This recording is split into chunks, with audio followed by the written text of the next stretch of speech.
My name is Joe Ward and I'm running for mayor of the CBRM. And right at this moment, I have some great news for my campaign.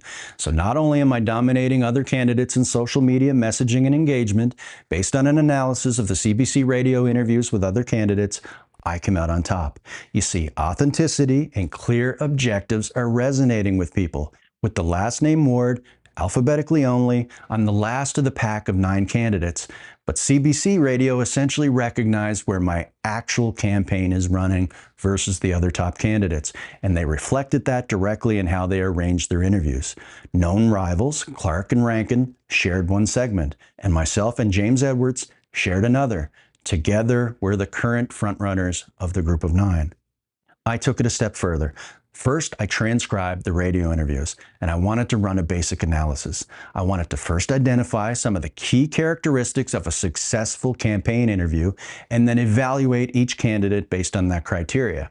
I wanted to know how I was doing, and then compare myself with the others. Now, I didn't plan the outcome, I was just curious. But if you're looking for people that are willing to rig something, look to the folks that are dropping sweets off at nursing homes. But the result of this analysis was great news for me and a few other candidates, and somewhat bad news for Cecil Clark. I scored the best overall with my interview with a score of 87.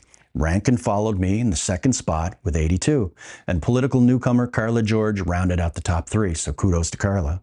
Now, Cecil Clark, on the other hand, scored 75, which was good enough for 5th place. But why did I do so well compared with the others, and why did the folks with more political history underperform? Well, the model doesn't know anything about their political baggage, only their interview content. Well, the model suggests that I stood out as the strongest candidate based on these interviews with high scores in areas like clear message delivery, authenticity, and specific policy proposals.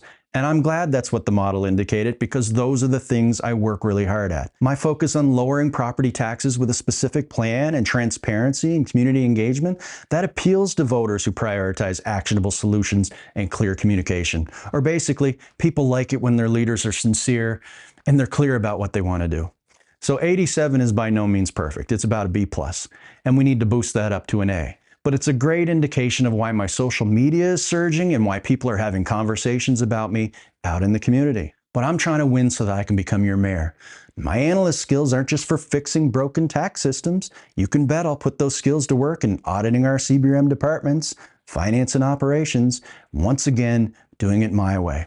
Now, as a quick reminder to my supporters, my analysis says something else too. It says I can't do it alone. I absolutely need your help to spark up conversations and amplify word of mouth to make sure that everyone has a chance to understand who I am and what my plans are for the CBRM. And I'm confident that just like the radio interviews, when people get to know me, they'll realize that I represent a new direction and the one that the CBRM needs. Some people are telling me they know folks who don't normally even bother voting who are going to vote this time around because they're sick and tired of the same old, and they know I'm offering something different, a very new approach. But maybe you're a little curious now about the scoring criteria that I used and our actual scores. So I used a large language model to come up with unbiased criteria, and then used the same model to score each element based on analysis of our language patterns in each of our individual interviews. And here's what it suggested, so let's bring up those scores first. So why did the model flag me as the strongest candidate in those interviews? Well, it said I focused on clear, focused messaging, making my platform easy to grasp. And it said I demonstrated strong knowledge of local issues with specific, actionable plans. And it said authenticity and transparency set me apart, appealing to voters looking for someone outside of the traditional political mold. And I'll take it. But in order for the approach to matter, we have to make sure that people hear my messages and my ideas, and that's where you come in. And not just with online sharing. There has to be conversations with friends and family and coworkers, and that's how we win. I'm Joe Ward, and I'd be privileged to gain your support to become your next CBRM mayor, so please spread the word.